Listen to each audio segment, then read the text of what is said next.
আসসালামু আলাইকুম। কেমন আছেন সবাই? আশা করছি আল্লাহর রহমতে ভালো আছেন। আলহামদুলিল্লাহ, আমরাও ভালো আছি। আমার আরেকটি নতুন ব্লগে সবাইকে জানাই স্বাগত। এখন বাজে সকাল 7টা আর এখন থেকে আমি আমার ব্লগটা স্টার্ট করছি। আই হোপ আমার আজকের এই ভিডিওটি আপনাদের ভালো লাগবে। পুরো ভিডিওটার সাথে জুড়ে আছি আমি জ্যোতি, যশোর থেকে। সকালে উঠেই আগে উঠেছিলাম ছাদে। এত সুন্দর হাওয়া দিচ্ছে বাইরে, এত বাতাস হচ্ছে যে একদম পুরো শরীরটা ঠান্ডা হয়ে যাচ্ছে। আর নিচেই আসলেই তো গরম, তো আগেও ছাদে উঠে কবুতরগুলো ছেড়ে দিয়ে আসলাম। তো ওরা ঘুরে বেড়াবে, ওদেরকে খেতেও দিয়ে আসলাম। আর নিচে এসে এবার নাস্তাটা তৈরি করে নিচ্ছে। তো আজকে একটু গোলা রুটি করে দিচ্ছি ছেলে এবং মেয়ের জন্য।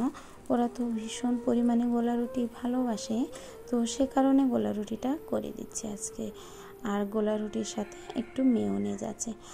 আগের দিন মেয়োনেজ তৈরি করেছিলাম, ভাবছিলাম হবে কি হবে না, তো সেই মেয়োনেজটা রেখে দিয়েছিলাম ফ্রিজে। তো সেই মেয়োনেজটা দিয়েই দিব খেতে। তো এই মেয়োনেজটা বিশেষ করে বাসায় তৈরি করা হাতে, তো সেই কারণে কিন্তু বেশ দারুণ লাগছিল খেতে। তো সমস্ত খাবার দাবার গুছিয়ে কিছু কাপড় ছিল, সে কাপড়গুলো নিয়ে ছাদে এসেছিলাম নাড়তে। এসে দেখি মাদ্রাসার বাচ্চারা একদম লাইন ধরে দাঁড়িয়ে শপথ পাঠ করছে। তো এটা দেখে বেশ ভালো লাগছে। আসলে সেই ছোট্টবেলার স্কুলের কথাগুলো মনে পড়ে যায়, যখন খুব ভোরে উঠে মক্তবে যেতাম একদম ফজরের আজান দেওয়ার সাথে সাথে। তো চারিপাশ কুয়াশা এবং ঠান্ডা বাতাস, ভালোই লাগতো। ঘুমটা হয়তো ভাঙতে চেত না, আম্মুর ডাকে আব্বুর ডাকে, তবুও ওই সময়টা আসলে খুবই মিস করা হয়। কি অদ্ভুত না আমাদের জীবনটা। যখনই আমরা একটু বড় হই তখনই আমাদেরকে ছোট হয়ে যাওয়ার খুব আকাঙ্ক্ষা জাগে। আর যখন ছোট ছিলাম তখন কিন্তু শুধু মনে হতো কখন বড় হব, কখন আম্মুর মতো হব, কখন আব্বুর মতো হব। তখন তো আর কেউ বকবে না আমাকে।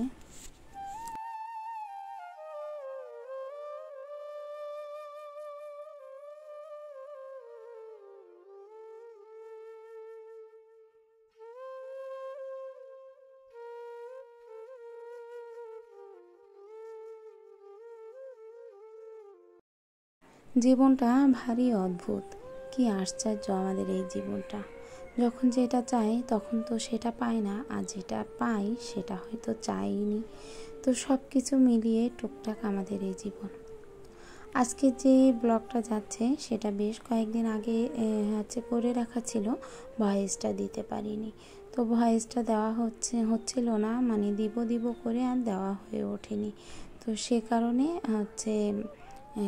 খুব করে চেষ্টা করলাম যে না, আজকে ভয়েসটা দিতেই হবে এবং ভিডিওটা ছাড়তেই হবে।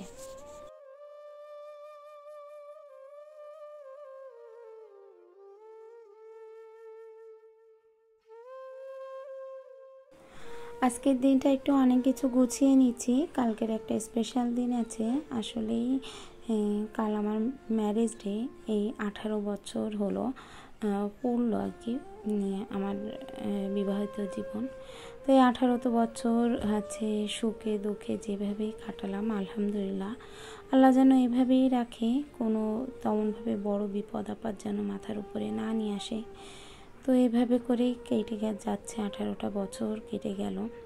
তো সব কিছু তো হয় না, কি অদ্ভুত। কিছু কিছু মানুষের সাথে মানুষের মনের মিল হয় না, হয়তো পছন্দের মিল হয় না, তবুও দুটো মানুষ কীভাবে যেন কাটিয়ে দেয় বছরকে বছর। আসলে সব মানুষের চয়েস তো আর একরকম নয়, যেমনটা আমার চয়েস তেমনটা আর একজনের চয়েস নাও থাকতে পারে।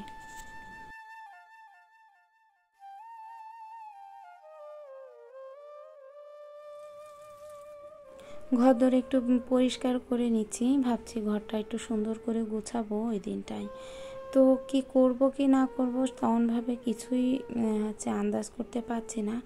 যদিও বা এই দিনটা আমি খুবই সিম্পল এবং সাধারণভাবে কাটাই, কোনো কিছুই বুঝতে পারে না কেউই যে আজ আমাদের বিবাহবার্ষিক অথবা স্পেশাল কিছু একটা দিন, কেউই বুঝতে পারে না। আমার বাসার যে লোকজন তারাও বুঝতে পারে না। আর রইল বাকি আমার হাজব্যান্ডের কথা, ওনাকে যদি স্মরণ করিয়ে দেওয়া হয় যে এই দিনটাই ওই দিনটা, তাহলে হয়তো ওনার মনে থাকে, নয়তোবা মনে থাকে না। তো এরকমই খুব সিম্পল এবং সাধারণভাবেই দিনটা চলে যায় আমার।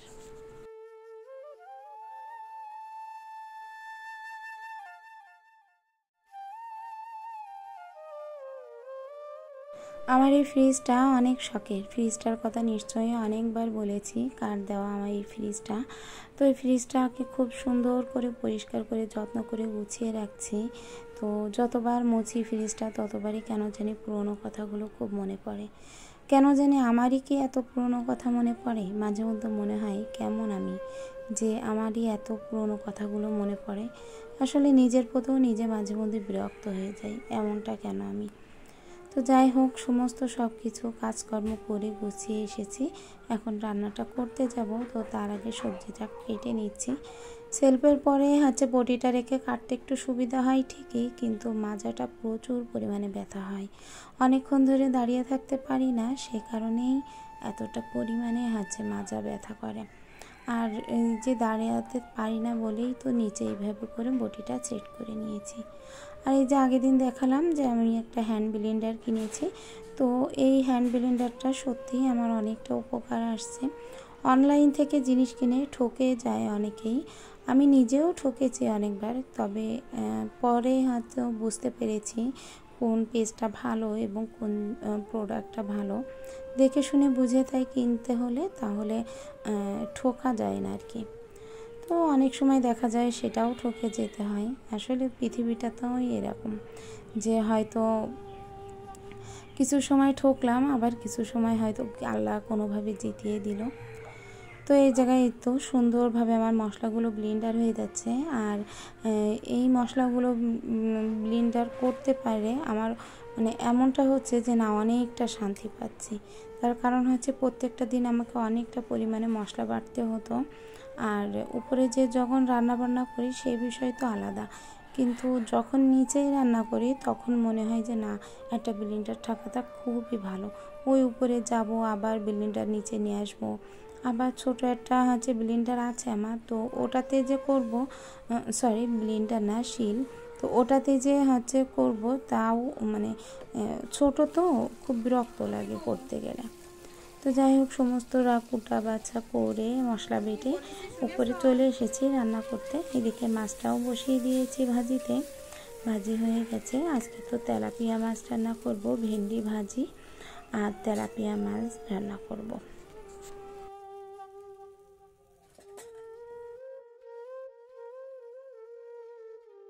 তেলাপিয়া মাছটা ভেজে তো রেখেছি। রাখার পরে হঠাৎ মনে হলো যে আমার ছেলে, মেয়ে এবং আমার হাজবেন্ড তিনজনই মাংস ছাড়া ভাত খায় না। ওদের প্রত্যেকটা দিন এক পিস করে মাংস দেওয়াই লাগবে, এবং সবজিটা নর্মাল আর কি, যদি খায় খাবে, নয়তো খাবে না। তো এতটা পরিমাণে খারাপ লাগছিল আমার, যে প্রত্যেকটা দিনই কি মাংস খেতে ভালো লাগে কারো? তো কি আর করা, তবুও ওনাদের জন্য করতেই হলো।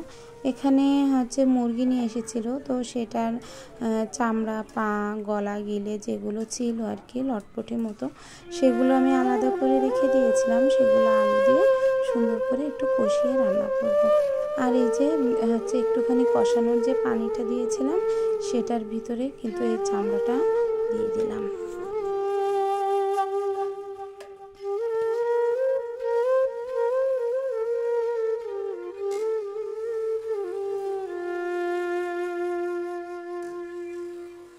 তো ওদের জন্য আলাদা করে এই যে মাংসটা রান্না করছি, আর আমি নিজের জন্য আলাদা করে একটু সবজি করে নেব, নয়তো মাছ ঝোল করে নেব।